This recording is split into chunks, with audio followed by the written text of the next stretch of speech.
Dios bendiga a la iglesia, amén. Por eso más por asiento, agradecemos al Señor porque Él nos permite estar reunidos un día de flojera para muchos. Y otros tal vez no flojera, sino un merecido descanso, pero a veces el Señor nos convoca a oír palabra del Señor.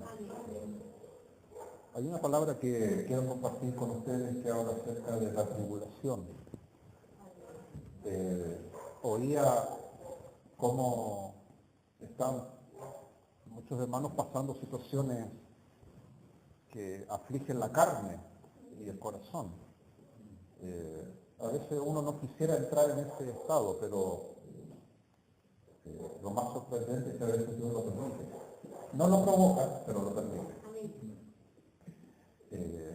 Me acompaña y nos acompaña nuestra hermana Ana, ¿cierto? Y ella está su novia con Margarita y usted la ve como una mujer alegre. La alegría de el rostro nomás. Y hay personas a veces que como que arriba de mirarlo, como que la carroza los va a pasar a buscar y no quiere acercarse, pero ella es una persona alegre. Yo la veo a pesar de las cosas que ha vivido en su vida personal y su familia, es una persona alegre.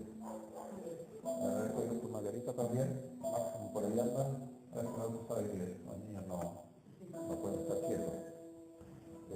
Mis hijos también, gracias a Dios, mi hijo ya está más alto que yo. Uno después de los 40 se fija.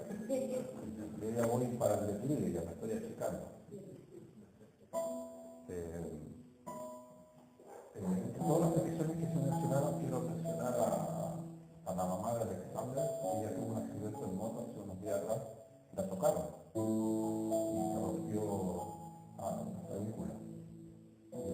Una mujer adulta igual y todavía está en ese proceso muy difícil. Le compró una moto a Alexander y era una moto bastante grande y le pasó un auto por el costado y la tiró. Estamos orando por ella, para Mari Carmen, para que le incluyan en las oraciones también. Decía mi hermano alguien que no tiene la voz, pero para darte ánimo tiene mejor voz que yo. Mira, si tiene mejor voz que yo, quiere decir que Dios te ama mucho. Uno de los pocos talentos frustrados que no tengo, que es cantar, pero bueno. Vamos a ir a la escritura. Y al día que usted lo va encontrando, nos vamos a poner aquí, como siempre digo, para mayor y mejor reverencia a la escritura, en el libro de los Hechos, capítulo 14, y vamos a darle lectura al verso 22. Hechos 14, verso 22, donde vamos a encontrar el texto inicial para la palabra que en esta mañana vamos a compartir. Yo siempre grabo mi mensaje, así los comparto a la gente que se me lo pide. Hoy es el día domingo, ¿qué domingo es? ¿Me acuerdo el número? 14, domingo 14 de abril del año 2019, que en par de días la Florida. Hechos capítulo 14, verso 22.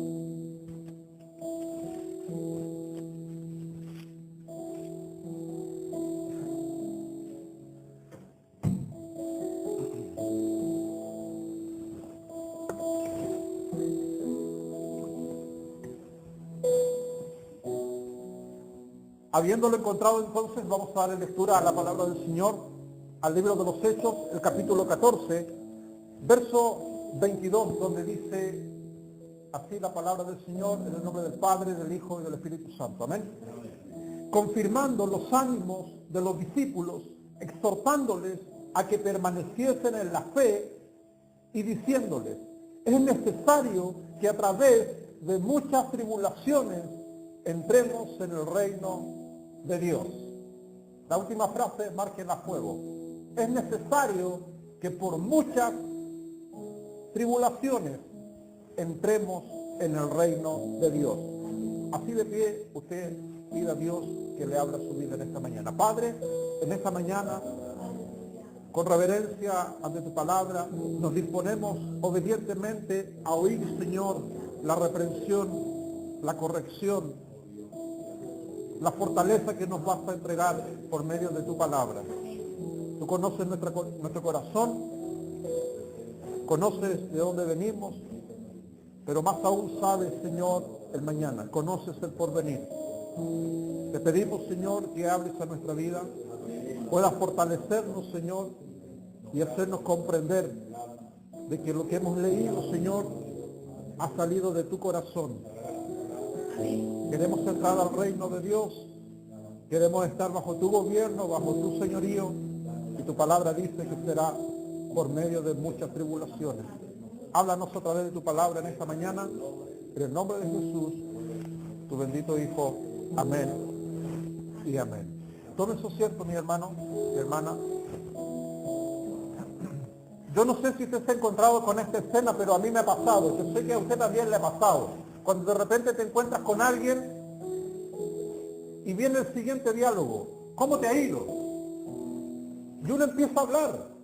¿Cómo le va? Lo sorprendente de esto es que la mitad de las personas finge que te oye.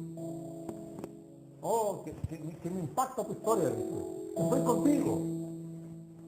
Pero en el fondo de su corazón dice, córtalo porque me estáis envenenando con todas las porquerías que te suceden. Y la otra mitad de la gente que también te oye, en el fondo te dice, estoy contigo.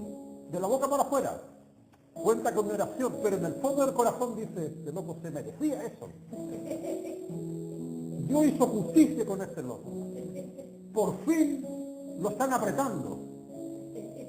Están esos dos tipos de personas. Es muy raro, no quiere decir que no exista, pero es muy raro encontrarse con alguien que realmente esté calibrado con lo que tú estás viviendo. En realidad no existe. Esa única persona, no puedo decir fue, sino es Jesús. Él entiende realmente el proceso que estamos viviendo. El libro de los Hechos, como siempre digo, abarca un periodo de casi 30 años promedio de historia de los primeros cristianos. Es un libro apasionante, es un libro que para entenderlo, para entender las cartas del apóstol Pablo, hay que leerlas junto con el libro de los Hechos. Las cartas del apóstol Pablo que nosotros conocemos bajo los nombres de la iglesia en Éfeso, la iglesia en Colosa, la iglesia en Corintio, en fin, y también las cartas pastorales, por ejemplo Tito, Filemón, las cartas de Pedro, la carta de Santiago, las cartas de Judas, todas ellas van en la época del libro de los Hechos, la gran mayoría. Hechos, obras, acciones, las andanzas de los apóstoles en el imperio romano, que por eso nuestras Biblias atrás traen un mapa para poder ubicarnos lo que hoy día vendría siendo gran parte de la Europa. Muchos de los países que los apóstoles conquistaron con el victorioso evangelio hoy día ya no son países cristianos, son muchos de ellos musulmanes, son de religiones totalmente contrarias a la fe, pero se escribieron gloriosas páginas de la historia, pero esa victoria no era solamente desde el concepto como nosotros lo entendemos, era una victoria basada en la tribulación, basada en la opresión del yugo romano. Hoy día nosotros vivimos en una sociedad totalmente permisiva y totalmente ignora al evangelio. No lo persigue, sino que lo ignora. El evangelio, el cristiano, el evangélico está a nivel de la cucaracha delante del mundo. No le provoca ni un espanto. Cuando habla un evangélico, lamentablemente, no todos, pero los pocos que tienen cobertura mediática, dejan mal parado el evangelio, porque no tienen convicción, no tienen raíces. Y aquellos que tenemos, porque me incluyo, no creo ser un tipo ignorante, como usted también lo es, una persona de convicción, aquellos que tenemos la lámpara encendida, la vieja lámpara de la palabra, no tenemos el podio, la tribuna, el atril de oro que tiene el mundo al cual es oído. Entonces, ¿qué hacemos con ese mensaje? Que el mensaje apostólico está condensado en este versículo que acabamos de leer del capítulo 14, verso 22, cuando dice que ellos comenzaron a recorrer ciertas zonas donde habían cristianos y dice que confirmaban los ánimos de los discípulos. Porque nuestro estado de ánimo, Dios lo puso ahí, es por algo. Y a veces necesitamos que nuestro ánimo sea confirmado.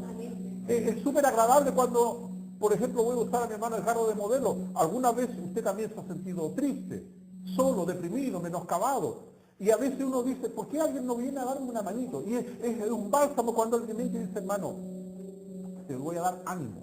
Y el ánimo no se traduce en términos monetarios, porque el dinero se gasta, la ropa se envejece. En cambio, cuando alguien te da un apoyo emocional, ¿cierto? Confirma que tú vas caminando correctamente. Y si no vas caminando correctamente, te dan una orientación. Eso te ayuda. Dice que los discípulos confirmaban los ánimos de los otros discípulos.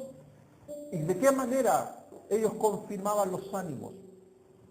Dice, exhortándoles. La exhortación, a diferencia de la predicación, es que la exhortación es algo espontáneo, es algo que surge en el momento. Dice que les exhortaban a que permaneciesen en la fe. Ese es el eje del Evangelio. No podemos tener otro tipo de conversación con alguien si no es llevarlo a que permanezcan en la fe. No te apartes de Dios, ciméntate en las promesas de Dios.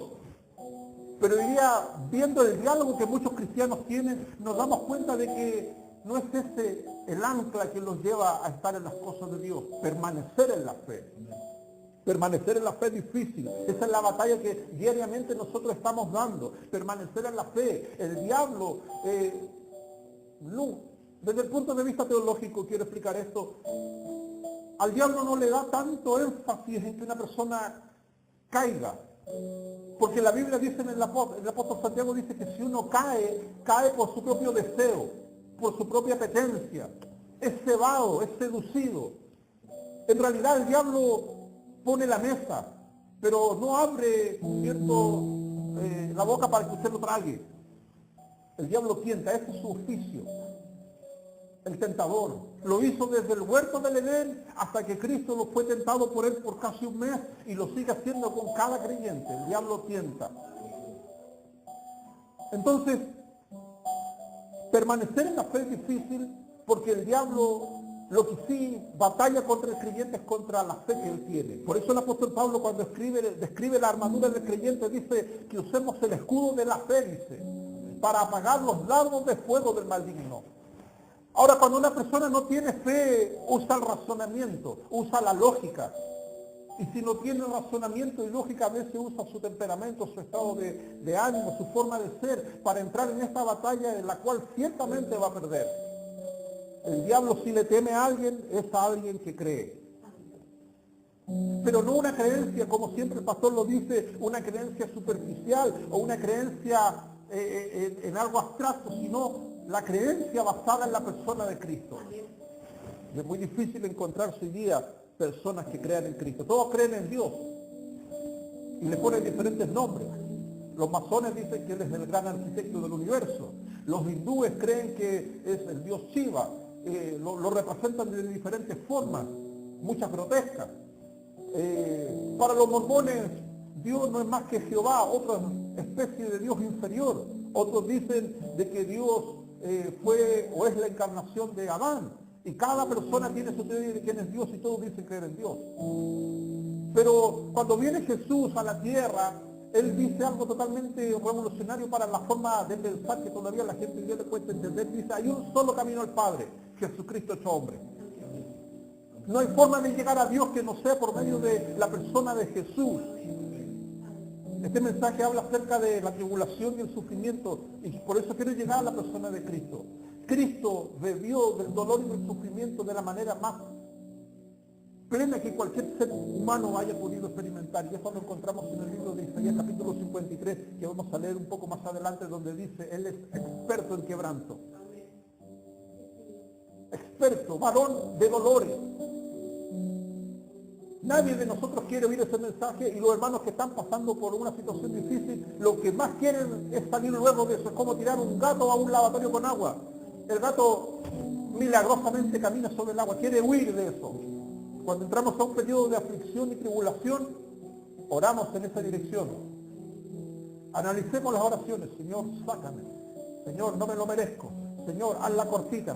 Señor, envía tus ángeles, tus legiones, Señor, las que te iban a ayudar en el huerto de Getsemaní, mándalas para acá.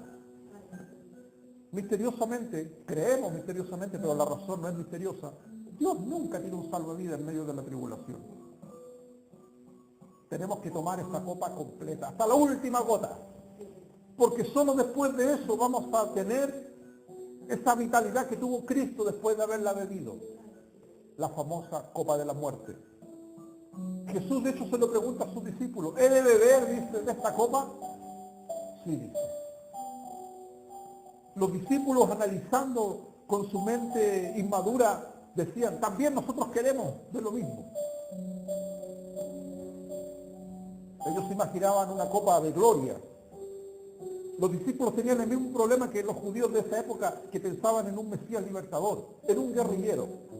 Pensaban en un Mesías que iba a venir y con solo levantar una especie de báculo al estilo de Moisés, iba a disipar el yugo romano. Pero el libertador que venía a libertad, pero no de una opresión de un gobierno, él venía a libertad de la opresión del diablo. El Mesías vino y trajo libertad a la gente, libertad la cual nosotros hoy disfrutamos. El diablo, por su parte, dice el libro de Isaías, a sus presos nunca les salió la cárcel. Él intenta hacernos volver de donde fuimos sacados. Que los apóstoles usan diferentes lenguajes y metáforas. Uno dice el perro vuelve al vómito, el otro dice que el cerdo o la chancha se vuelve a revolcar en el cieno.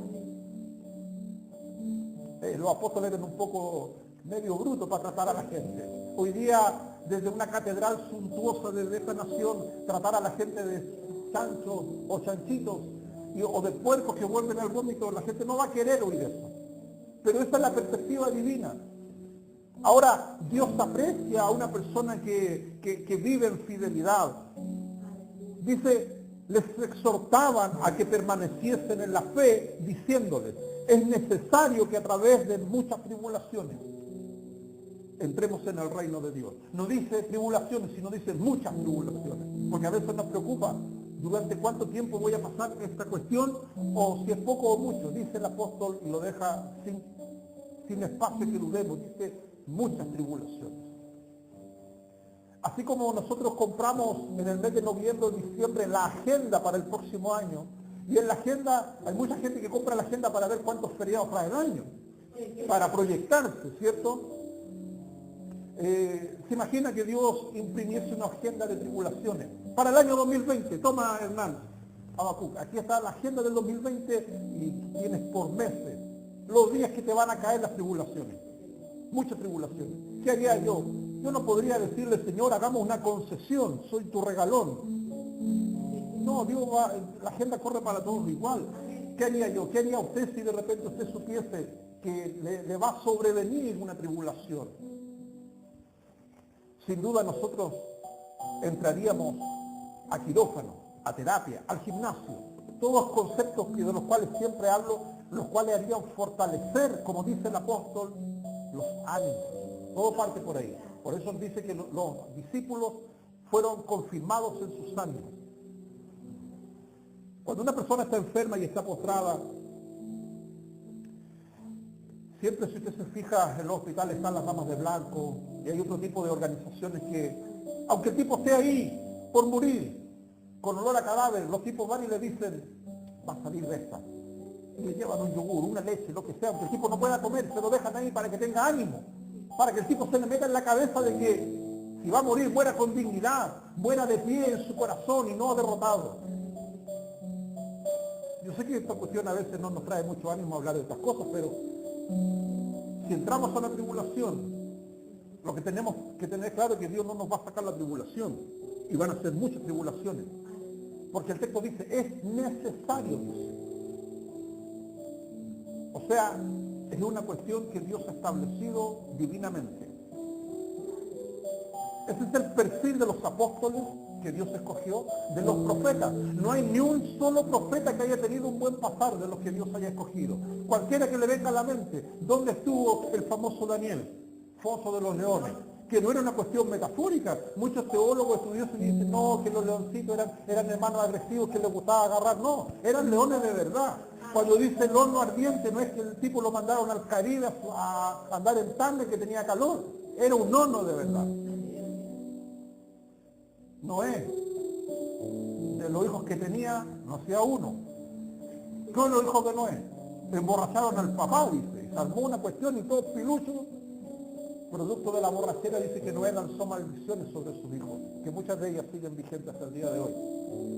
La primera familia, Adán y Eva, tuvieron un hijo bueno y un hijo malo, un homicida. O sea, en cada situación que vemos en la Biblia está presente la tribulación, la angustia, el dolor, el sufrimiento.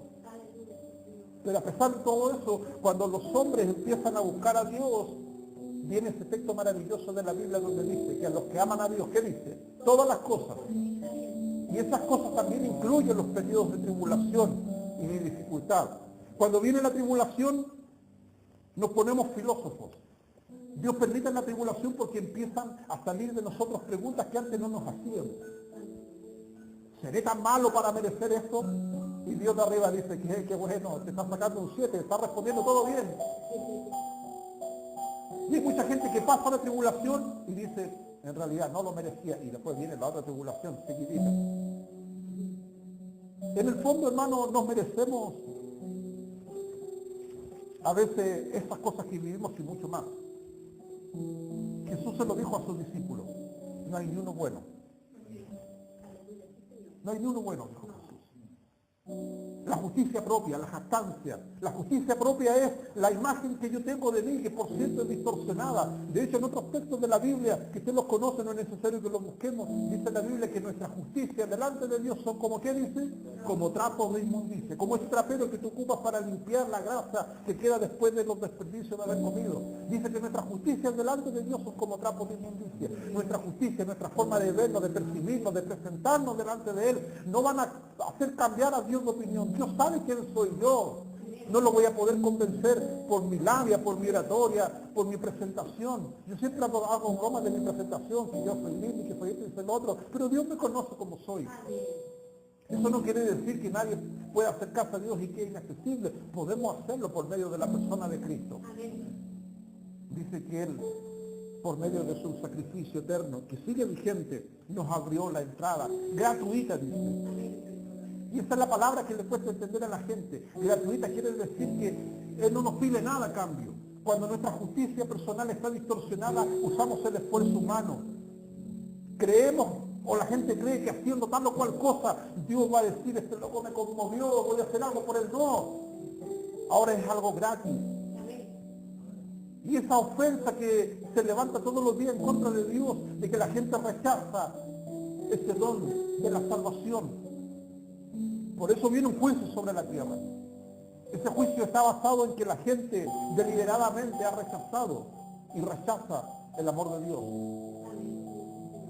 Entonces el texto dice, ¿es necesario que a través de muchas tribulaciones entremos a la iglesia? Dice, no. Dice, entremos en el reino de Dios. Se contradicen los apóstoles porque Jesús había dicho con el viejo maestro de la ley, Nicodemo, que fue a entrevistarse a él en las oscuridades y le dijo, ¿cómo hago para entrar al reino de Dios? Y Jesús, ¿qué le dice? Tienes que nacer de nuevo. Y aquí los apóstoles nos dicen otra cosa, aparentemente, pero Jesús habla de nacer. Cuando una persona nace de nuevo, entra al reino de Dios. Entra en el sentido de que queda inscrito su nombre. Pero la persona empieza una nueva vida, es una nueva criatura, una nueva creación. Tiene que aprender todo de nuevo. Así como en el mundo terrenal hemos nacido y hemos aprendido a desenvolvernos, a hablar, a caminar. Ahora cuando usted está en Dios, aprende todo de nuevo. Y ahí usted empieza esta caminata, el peregrinaje del creyente al reino de Dios. La palabra reino quiere decir donde Él gobierna, donde Él domina, donde Él designa todo lo que sucede. No habla de la democracia de Dios ni del parlamento divino, habla del reino de Dios, donde Él es el regente, donde Él es el que determina, donde su cetro es el cetro de autoridad. Ahora hay mucha gente que quiere entrar al reino de Dios, pero no ha nacido de nuevo, y muchos que han nacido de nuevo no quieren tener muchas tribulaciones. Ellos quieren elegir su propio castigo, piensan que son el rey David. El rey David fue el único hombre en la Biblia, por lo menos en mi humilde conocimiento que tengo, a quien Dios le permitió escoger el castigo. Todos conocemos la macana que hizo el rey David, que fue bien grande. Y llegó un día el profeta y le dijo a David, escoja el castigo. Y habían 3. Pero David tenía tanto temor a Dios que no escogió ninguno. Dijo, Señor, haga lo que usted quiera. Y así pasó. Pero eso fue solamente para David. Ninguno de nosotros tiene esa venia divina que pueda decir, Señor, me porté mal, pero yo quiero este castigo. Es necesario que por muchas tribulaciones entremos en el reino de Dios. Vamos allá al libro de Isaías, el texto que le mencioné delante, donde habla de que Jesús fue visto por el profeta como un varón experimentado en quebranto, experto en quebranto. Isaías capítulo 53, verso 3, si alguien lo tiene y lo puede leer para compartirlo en voz alta, no hay ningún problema. Isaías 53, verso 3.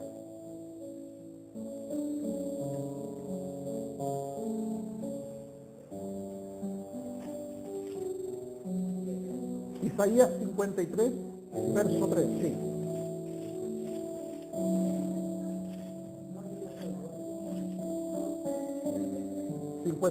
Verso 3.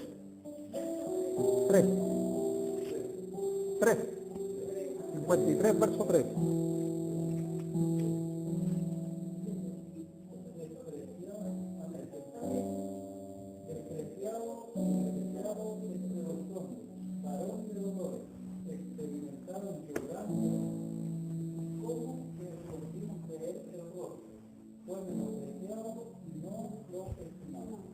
Amén. Gracias, mi hermano Carlos. Este versículo resume quién era Jesús, del cual la gente hoy día no habla. La gente ha diseñado su propia imagen de Jesús. Pero este versículo, Isaías, siendo profeta, que tenía una cualidad evidente de poder ver el porvenir, no quiero entrar en detalle, pero un profeta tenía visiones, pero visiones de verdad, no de las que el día le da a la gente por comer por otro con longaniza a las 2 de la noche y después sueña puras locuras a la madrugada. Esas no son visiones.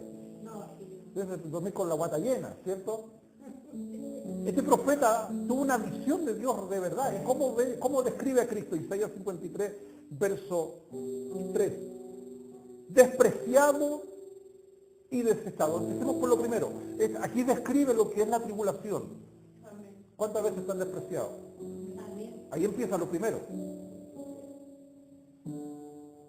Así que cuando usted se sienta despreciado, simplemente está viviendo la senda que vivió Cristo.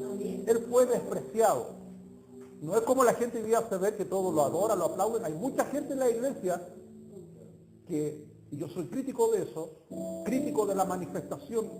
Cuando hay una manifestación real del Espíritu en una vida del creyente, antecede un fruto. La manifestación de por sí no habla de que es un verdadero creyente. Yo he ido a iglesias a predicar donde todos danzan, siempre hago esa broma de que danzan, se dan vuelta carnero, y visión, y profeta, y todo ese tipo de cosas. Y yo los miro nomás. De hecho, una vez me acompañó una vez, yo les dije, como yo sé que son así, les dije yo, y para que no me interrumpan el mensaje, pónganse a danzar ahora. ¿Para qué dije eso? Oh, danzando. 1 hora, castigados. Ya cuando se cansaron, dije, ok, ahora voy a predicar. Porque la gente piensa que la manifestación, que el toque, y eso no es. El verdadero creyente es el que es experimentado en quebranto. Dice el texto, es necesario que por muchas tribulaciones entremos en el reino de Dios. No estoy en contra de una manifestación, pero si Dios realmente tuviese que tocar a alguien, lo va a tocar en el quebranto, lo va a tocar en la tribulación. Cuando una persona está enferma, presta más oreja, más oído. Cuando el tipo está sano, no, el tipo vive para él nomás y tiene otros planes. Pero cuando el tipo está postrado, está enfermo, el tipo es como un cordero. No le podéis poner un gancho y llevarlo donde quiera. El tipo está sumiso. Entonces Dios permite la tribulación y la angustia, porque la única manera en la que Dios a veces llama nuestra atención. Dice, despreciado. Sentirse despreciado es una de las cuestiones más humillantes que alguien no quiere tolerar. Cuando te empiezan a despreciar, tú dices, ¿quién venía a despreciarme? Se nos sale el viejo Edgardo que tenemos dentro, el viejo Abacú. ¿Quién soy vos para venir? ¿No? Y empezamos a tiro, se nos empieza a salir el viejo hombre. No toleramos que alguien nos desprecie. Y sacamos nuestros pergaminos, nuestros laureles. ¿No saben quién soy yo? Jesús fue despreciado. Primero por sus propios hermanos, porque dice que no creían en él. Va a haber gente en tu familia que no va a creer en tu testimonio. Tú puedes ser un querubín, una querubincita, pero va a haber gente en tu familia que dice, ¿qué Carlos no hace? Ustedes no saben lo que yo sé de él. Así te van a decir. Te van a despreciar. Y cuando tú comes, te empiezas a alimentar de eso, tú te vas a enfermar peor que la otra persona. Entonces, cuando uno entra en la tribulación y uno entra en este periodo difícil de prueba, uno tiene que saber ir a Dios y decirle, Señor, si entré al taller del alfarero y esto me va a quebrantar, necesito que tú hagas de mí realmente algo mejor de lo que ya era antes. Entonces, lo primero es despreciado. Jesús fue despreciado. Y después va siguiendo, como pensamos que despreciado es lo más grande, después viene algo más profundo todavía. Desechado. Eso ya es. ¿Te han echado alguna vez de un lugar? Esa cuestión es humillante. Que te desechen. ¿Cuántas veces hemos tenido objetos que hemos desechado? No es lo mismo desechar un objeto que te desechen a ti como persona. No quiero andar mucho en eso porque son cuestiones de la vida práctica que las vivimos. Jesús fue desechado, no solamente despreciado, sino que fue desechado. ¿Cuántas veces nosotros hemos vivido esta situación de que nos desechen? Si usted no lo ha vivido, le va a tocar en algún momento, porque esa senda está ahí, que te desechen. Lo tercero, despreciado y desechado entre los hombres, y aquí viene, varón de dolores. Varón se refiere también a una dama. Varón de dolores. Usted sabe lo que es el dolor. Hay muchas cosas que nos provocan dolor. Y no queremos tener dolor. Nadie quiere tener dolor. Nadie busca tener dolor.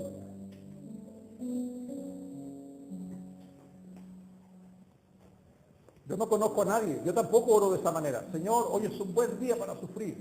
Escoge tus mejores pruebas porque tu siervo las va a vivir victorioso. No. Todos oramos en otra manera distinta. ¿Qué es lo contrario al dolor? La alegría. Como dice el pastor, el jolgorio. Eso es lo contrario al dolor. Varón de dolores, dice. Mujer de dolor. Cuando usted esté pasando una situación difícil, marque Isaías 53, verso 3. Ahí está. Ahí está usted. Varón de dolores.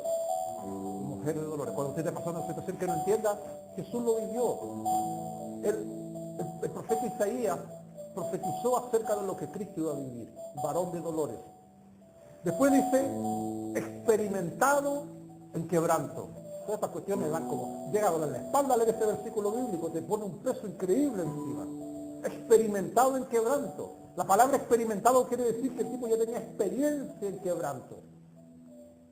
No, ya pasó, córtela. Está bien sufrir un poquitito, pero ser experimentado en quebranto es otra cosa. Jesús, despreciado, desechado, varón de dolores. Ahora, el cuarto nivel, experimentado. Otras versiones dicen experto en quebranto. O sea, Jesús se encarnó, la palabra teológica es se humanó. Y el solo hecho de haber nacido, Pablo dice, en semejanza de pecado, en forma de siervo, ya lo humilló. El solo hecho de haber nacido en un cuerpo, fue humillado. Él no tenía que haber esperado 30 y tantos años después que le dieran escupitajo, que le golpearan como un perro, que le hubiesen puesto una corona de espina, una capa, no. El solo hecho de haber nacido, él ya fue humillado. Amén. Entonces dice, despreciado, desechado, varón de dolores, experimentado en quebranto, como que escondimos de él el rostro. ¿Cuánta gente ha hecho eso con usted? ¿Ah? Ahí viene el Señor. Se tiran por la ventana para afuera. Cuando tú escondes el rostro de alguien, lo evitas. Eso está diciendo el texto. como que escondimos de él el rostro. Esta es la actitud de mucha gente hoy. Claro, pueden tener su chapita de Jesús, el fan club de Cristo, ¿cierto? Templos, catedrales, capillas, evangélicos, no evangélicos, cristianos, no cristianos, todos tienen el nombre de Cristo en sus labios. Pero no es el Cristo que acabamos de leer, el que vio Isaías. Despreciado, desechado, varón de dolores, experimentado en quebranto. Quinto, escondimos de él el rostro. La gente no quiere acercarse a Dios, hermano. Yo no me trago este cuento de que las masas vienen a Cristo. Las masas hoy día son como esos discípulos canallas que querían los panes y los peces. Y Jesús se los recrimina. Ustedes vienen por el pan, vienen por los peces, vienen porque yo los toco y sale sanidad, brota autoridad en mí, ustedes son sanos. Pero a la hora de la exigencia, cuando Jesús ya, porque no, los milagros no siempre son milagros, ya Jesús dejó de hacer milagros y cambió el milagro espontáneo, cambió esos milagros masivos por un discurso y una enseñanza, una dialéctica que dijo: el que quiera ser mi discípulo, tome su cruz y sígame. Y dice que mucho se desgranó el choclo. Cuando el choclo está seco se desgrana fácilmente. Y se empezaron a ir muchos. A tal punto que esa fuga masiva de discípulos aparentemente hizo peligrar ese pequeño grupo de 12 apóstoles, y también Jesús se vio obligado a enfrentarlo y le dijo: ¿ustedes acaso también piensan dejarme? Por el solo hecho de que dejé de hacer milagros, de que dejé todo eso, y ahora viene una exigencia del discipulado. La palabra discípulo significa aprendiz. Siempre explico esto. Y la palabra apóstol significa enviado. Hoy día hay mucha gente que se pone títulos de autoridad, pero nunca han pasado por un discipulado, por un aprendizaje. Y el aprendizaje es precisamente el dolor, el sufrimiento, el quebranto. Ahora Jesús equipó a sus discípulos, no solamente a los 12, sino a los 60 que él envió a predicar de ciudad en ciudad. Dice que le dio autoridad sobre los espíritus, sobre todo tipo de espíritus, sobre todo tipo de enfermedad, pero lo envió con las manos vacías. Dijo: no lleven dinero, no lleven alforjas, no lleven doble capa. O sea, los despojó de todo lo que ellos podían echar mano, pero les dio algo que no tenían acceso, que venía de parte de Dios. ¿Qué es lo que les provocó quebranto a ellos? Ellos iban a hacer milagros, pero iban a ser rechazados porque les dijeron, Jesús les dijo: donde vayan y no los toleren, no entren, sacúdanse los pies y vayan a otro lugar. O sea, les dio autoridad, les dio poder, pero no había autoridad ni poder que cambiara o revertiera esa situación de que la gente los despreciara y los rechazara. Es más, después les dijo: vosotros seréis esparcidos y serán testigos, que la palabra se traduce del griego mártir. Van a morir por causa de este evangelio. Los apóstoles sellaron con su vida el testimonio de haber creído en Cristo y bebieron la copa del dolor y del sufrimiento. Cuando hablamos de estos temas, la gente inmediatamente se pregunta: ¿a nosotros nos va a pasar lo mismo? Vivimos en otra realidad cultural. Pero eventualmente, si llegase a ser así y tuviésemos ese tipo de sufrimiento y de dolor y de tribulación, miraríamos las cosas de otra manera. Dice: como que escondimos de él el rostro, fue menospreciado. El menosprecio también lo vivió Cristo, también comió de ese pan. Es triste cuando alguien te hace sentir menospreciado.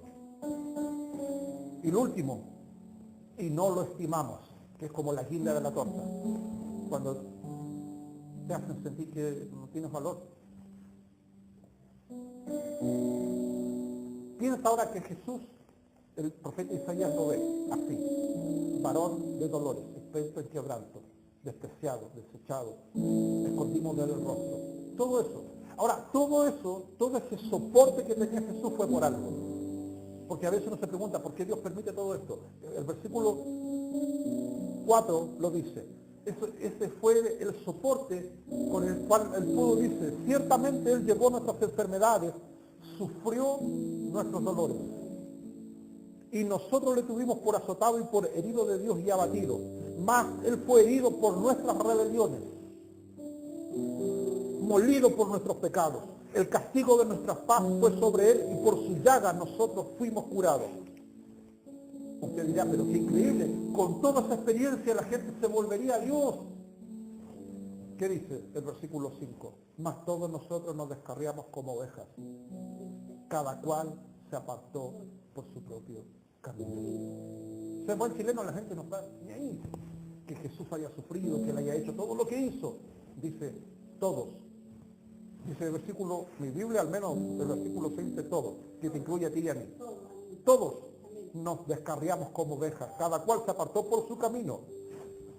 ¿Cómo termina el discurso del profeta? Mas Jehová cargó en él el pecado de todos nosotros. Para no complicar tanto este discurso, cuando tú sufres, cuando entras en una tribulación, hay un propósito. No es que Dios sea malo y diga al azar, no, me parece que hoy es un buen día para tribular a la hermana. Y usted diga, pero ¿por qué me pasó? No, tal vez en el momento tú no conozcas el motivo, pero siempre hay un motivo. El caso emblemático en toda la Biblia, sobre todo en el Antiguo Testamento, es el de Job. Nosotros entendemos la historia de Job porque tenemos el escrito, desde el inicio al fin, pero Job creo que tal vez se fue al cajón sin saber por qué le ocurrió lo que le ocurrió. Siendo que dicen los antecedentes de él eran los de un hombre increíble en la fe. Era considerado uno de los sabios más prominentes de su tiempo, un venerable patriarca que oraba todos los días y todos los días ofrecía sacrificio por cada uno de sus hijos. Justo, bueno, santo, en fin. ¿Qué malo le podría pasar a un hombre que cumplía con todos los requerimientos divinos?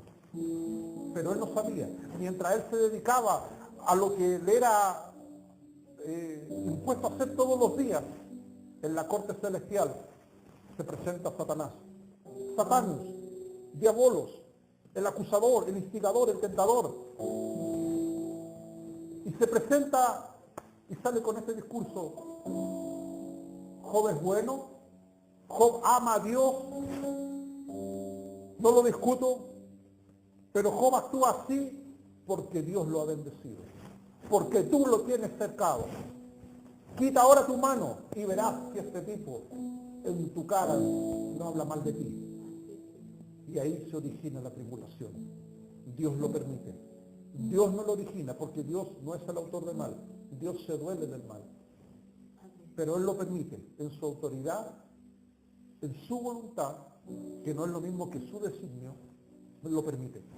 Ándale, dice, toca todo lo que tiene, pero no su alma. Satanás baja presto y se sabe lo que hace. Mueren todos los animales, la hacienda, tenía una hacienda increíble, animales de todo tipo. Mueren sus hijos. Terrible, mueren sus hijos, todos sus hijos. Viene un viento que bota la casa y después caen granizos con fuego. O sea, es un desastre, es digno de una película ese guión. Después a él le llega una sarna desde la punta de la cabeza hasta la punta de los pies. Siempre hablo de ese tipo de sarna que hasta el día de hoy está clasificada como una de las peores, la elefantiasis. Se le llama elefantiasis porque usted la ve como la piel del elefante, los pliegues gruesos, que entre cada pliegue se ponían huevos y gusanos, era un pus espantoso, putrefacto. Dice que por tiempo él estuvo ahí sentado en un saco con ceniza, caliente, tibio, para mitigar el dolor y se rascaba, dice, con pedazos de greda. Aquellos vasos que donde él seguro bebía vino premium, donde él celebraba con sus amigos comiéndose agasajo, ahora no le servía de nada, todos los amigos se fueron, lo dejaron tirado. Y la señora quedó viva, lo peor de todo. La jovita no se murió, siempre digo eso, quedó viva. Quedó ahí, le daba todos los días. Job era aquí, era acá, era un martirio para Job. De eso se trata el libro de Job, una oración, un diálogo entre él y Dios. Pero ¿saben? Job al final de su libro dice, de oídas te había oído, ahora mis ojos te ven. Pero ¿acaso antes no era un hombre que buscaba a Dios? Sí, pero después de la tribulación accedió a un nivel espiritual que antes él no conocía. Por eso Dios a veces permite la tribulación. A veces también la tribulación toma formas que nos lastiman, como hemos visto. Los sentimientos, las emociones, la economía, la salud, en fin. No hay que atribuirle a Dios nada de esas cosas. Pero sí Dios las permite y nos pone en esa trinchera, porque es una trinchera de guerra para rescatar la nueva criatura que está dentro. Para terminar y redondear con algunos versículos,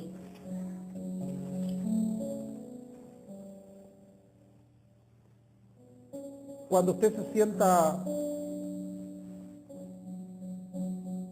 en tribulación, no lo busque, solamente lo voy a leer por razón de tiempo. Segunda de Corintios capítulo 1, verso 4 dice que Él nos consuela en nuestras tribulaciones. No te va a sacar de la tribulación ni del dolor, pero en medio de la tribulación Él te va a consolar. Un consuelo no es simplemente un abrazo y decir lo siento, no. El consuelo de Dios es diferente al consuelo de nosotros. Cuando nosotros queremos consolar a alguien y no tenemos palabras, usualmente queremos hacerlo por medio de un regalo, de un presente, de un don. ¿Qué te falta tomar? Es un parche, es como que tengo un brazo quebrado y me pongo un parche. No sirve mucho. El consuelo divino es distinto. El consuelo divino es distinto. Dice que en medio de la tribulación Él nos consuela. Hay mucha gente que no puede acceder al consuelo en medio de la tribulación.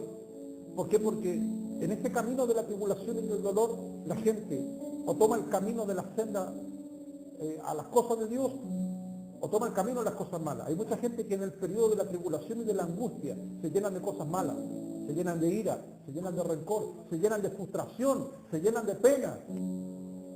En cambio hay otros que en medio de la tribulación y del dolor agarran vuelo, como se dice. Dicen, aquí está, pide el combustible. En otras palabras, hermano, el dolor, el sufrimiento es el combustible que te enciende la pasión para seguir en las cosas de Dios. ¿Se imaginan los apóstoles deprimidos? Mandando un WhatsApp, Pedro ahí, hermano, estoy preso, hagan una vaquita para sacarme de la cárcel, para pagar la fianza. No, los tipos oración.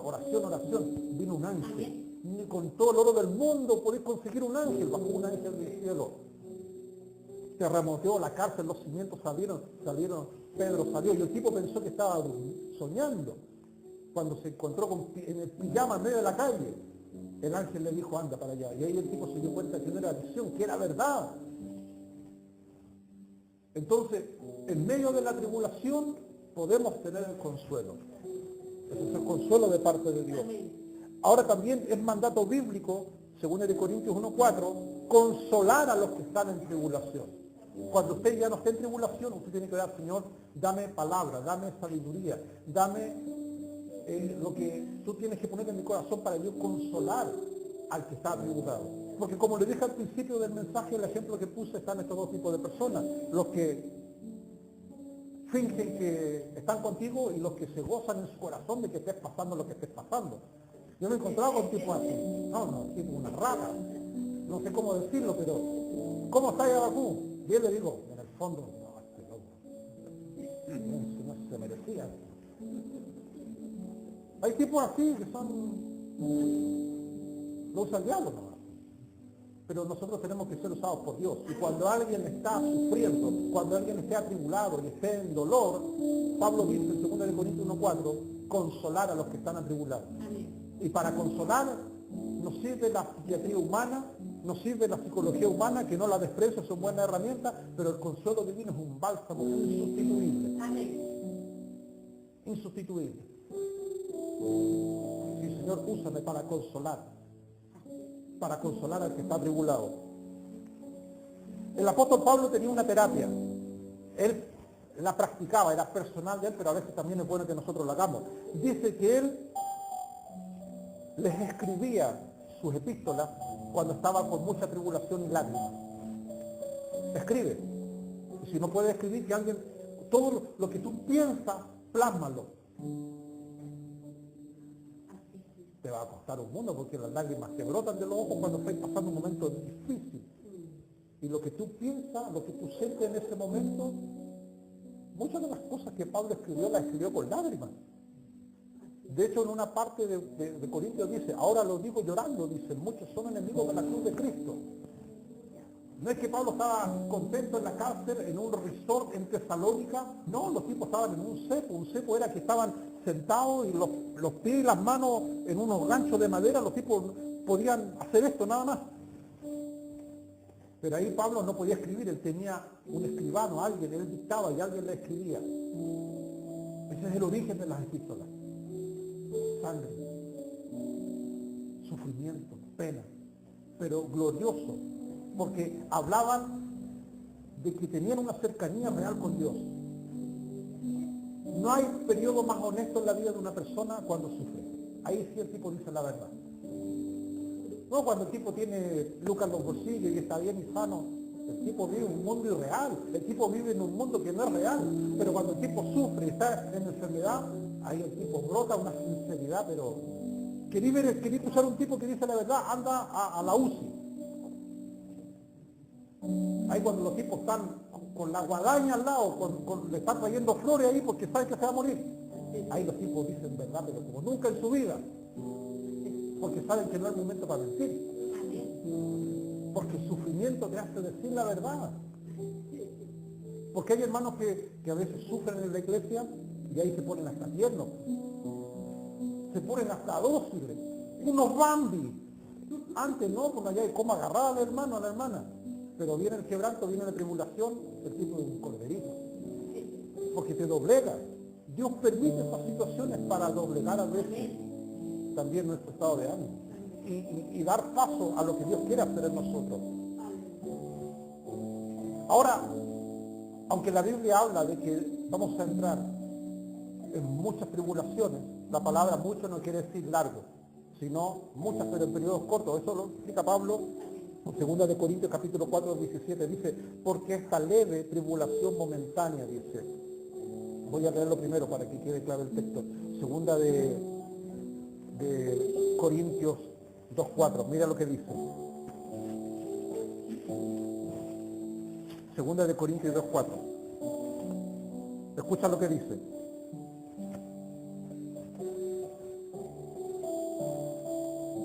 Segunda de Corintios 4:17, perdón. Dice lo siguiente, escucha. Porque esta leve tribulación momentánea produce en nosotros cada vez más excelente, eterno peso de gloria. Este es un texto muy profundo, te lo quiero leer, pero tú lo puedes memorizar. Yo lo tengo marcado en mi Biblia. Parece arcoíris en mi Biblia, está marcado. Dice, esta leve tribulación, leve quiere decir corta, pasajera. El otro texto dice muchas tribulaciones. El apóstol lo explica. Son muchas tribulaciones, pero leves, son periodos cortos. Dice, esta leve tribulación momentánea, ¿qué produce en nosotros? Dice, produce en nosotros una cada vez más excelente, eterno peso de gloria. Esa es la diferencia de una tribulación, ¿cierto?, que tiene un origen espiritual, porque dice, produce en nosotros un eterno peso de gloria. Las cosas espirituales, hermanos, tienen un peso. Esto lo vemos ejemplificado cuando en el libro del Levítico, el pueblo de Israel, ellos tenían que llevar el arca del pacto, el arca de la alianza. El arca de la alianza debía ser llevada por 4 personas sobre los hombros. Y el arca tenía los 3 elementos símbolos del portento de Dios en Israel. Una copia de las tablas de la ley, la vara que reverdeció cuando dividió en el Mar Rojo y una porción de maná, que son símbolos de la autoridad de Cristo, la vara, el maná, el sustento de Dios y la ley, la palabra. Y ellos lo llevaban sobre los hombros, es el peso de llevar las cosas de Dios. Ahora, el texto de Corintios lo leemos, dice que esta leve tribulación momentánea produce en nosotros una vez más excelente, eterno peso de gloria. O sea, cuando tú entiendes dónde te hizo entrar, eso te hace, el eterno peso de gloria es eso, es otra forma de decir que estás entrando a las cosas de Dios. Lo más increíble de entrar en tribulación, en dolor y angustia, es que ya dejas de orar por ti. Tú te rindes. Es como cuando estás en guerra y te toman preso. Ya Dios te tiene cautivo. Y tú ya dejas de orar. Ah, Señor, esto, lo otro. No, ya tú empiezas a orar sin egoísmo y empiezas a poner en tu corazón oraciones que realmente Dios estima y toma en aprecio, porque ya no oras por ti. Tú oras de esta manera: Señor, cuando tú quieras, como tú quieras, donde tú quieras, haz lo que quieras. Como oró Jesús en el huerto: Señor, no lo que yo quiera, sino lo que tú quieras.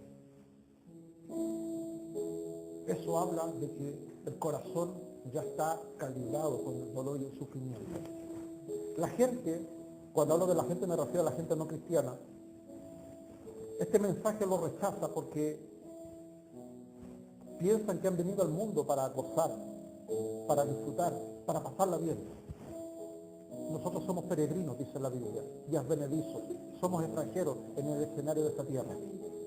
Hay un corito antiguo que decía, no puede el mundo ser mi hogar, la senda ancha dejaré. Tú no puedes vivir con esa mentalidad de que ese es tu hogar. Aquí no vamos a ser felices nunca. Y no quiero contradecir la escritura, pero la Biblia es clara. Dice, en el mundo tendréis aflicción. Así que no puede venir un hermano, un Tony, diciendo que, no hermano, aquí hay que pasarla bien. No. Jesús lo dijo, en el mundo tendréis aflicción. Más confía, dice en el libro de Juan, yo he vencido en el mundo. Entonces, el dolor, el quebranto, la aflicción, todas estas cosas, ¿cierto? Dios las permite en su soberana voluntad para que nosotros accedamos a un nivel espiritual donde realmente sintamos, como dice el texto, un eterno peso de gloria. Lo otro importante es que cuando alguien sufre tribulación no debemos inquietarnos. Cuando alguien está sufriendo una tribulación nos puede venir preocupación, pero no al punto de que nosotros perdamos la paz. Esto Pablo lo habla en 1 Tesalonicenses capítulo 3, verso 3, dice, a fin de que nadie se inquiete por estas tribulaciones, dice el apóstol. A fin de que nadie, dice, se inquiete por estas tribulaciones. Porque a veces el diablo hasta este punto es insolente. Pone preocupación cuando entramos o alguien entra en un periodo de tribulación. No intervenga. Cuando alguien está en periodo de tribulación podemos consolar, como dice la Biblia, pero no podemos intervenir. Es un proceso que Dios está haciendo vivir a esta persona. Y buscar la dirección de Dios. Eso es la ley de la oración que Jesús enseñó en lo que se conoce como la oración del Padre Nuestro. ¿Qué dice? Hágase tu voluntad. Siempre digo esto. Hágase quiere decir ejecútese, mándese. Lo más increíble de esta oración es lo siguiente. Así como en el cielo, o sea, su voluntad se hace en el cielo, dice, se haga también en la tierra. No puede haber una voluntad distinta en el cielo y en la tierra. Eso es lo que Jesús está diciendo. Y cuando nosotros oramos tenemos que dar en ese orden. No decir, Señor, haz tu voluntad aquí en la tierra y eso se replica ya. No. Primero dice, hágase tu voluntad en los cielos, así como también en la tierra. En otras palabras, tenemos que, Jesús dijo, tienen que aceptar que lo que ustedes van a vivir sale del corazón de Dios. Y cuando tú logras entender ese proceso, te das cuenta que puedes ser feliz, aún estando preso. Los apóstoles, sus ministerios fueron ministerios marcados por la tribulación, por la opresión, pero eran tipos felices. De hecho, el apóstol Pablo le escribe aconsejando a los futuros pastores líderes que no se quejen, porque no es provechoso. O sea, no podemos quejarnos, no importa la circunstancia que vivamos. Debemos vivir con la copa del sufrimiento y del dolor, dispuesta a tomarla las veces que sea necesario. Isaías 53, el versículo que hemos leído, varón de dolores, experimentado en quebranto, despreciado y desechado entre los hombres, menospreciado como que escondimos de él el rostro.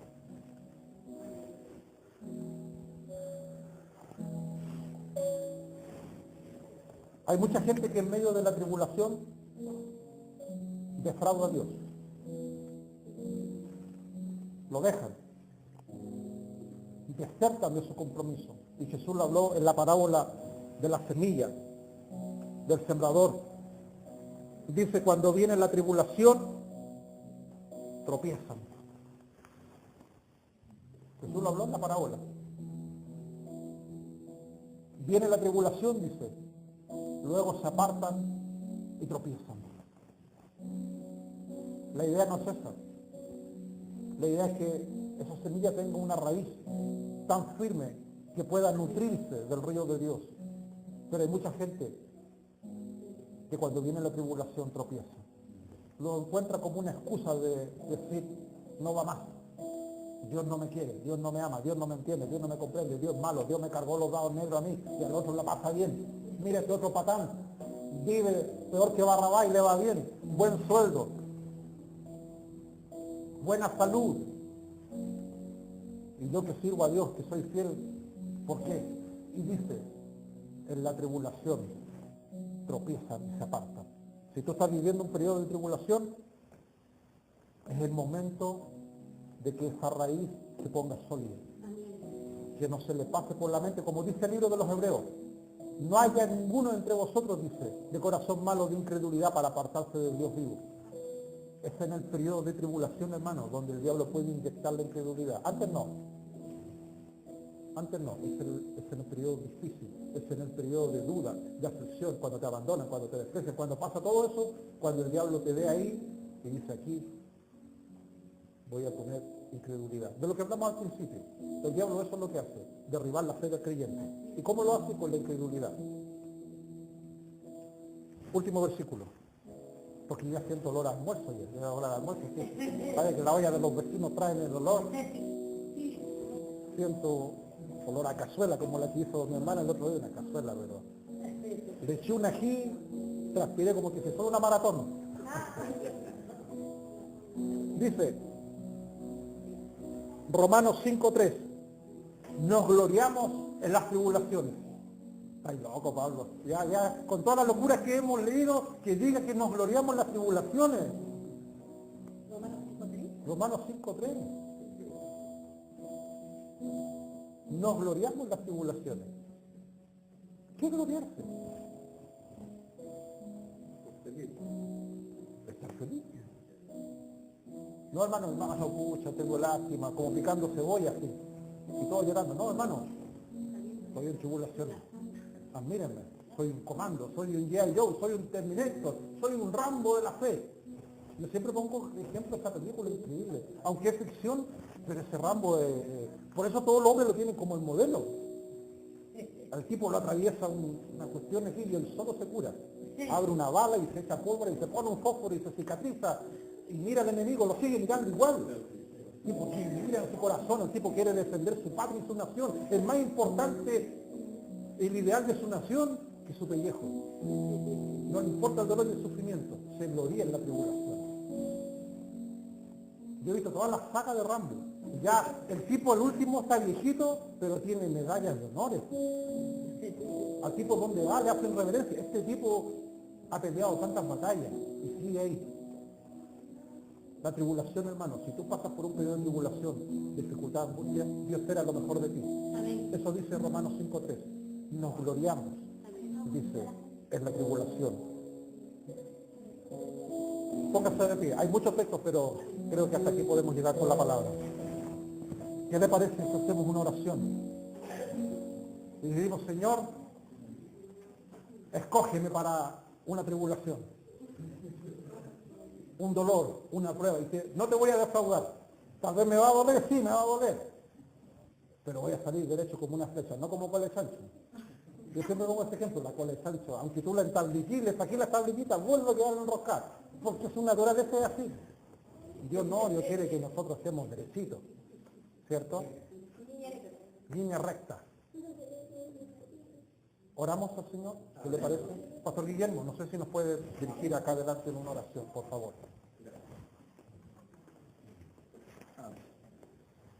Gracias, Señor, por tu palabra, porque tu palabra nos edifica. Tu palabra, Señor, nos da ánimo, nos da fuerza, Señor, para seguir adelante.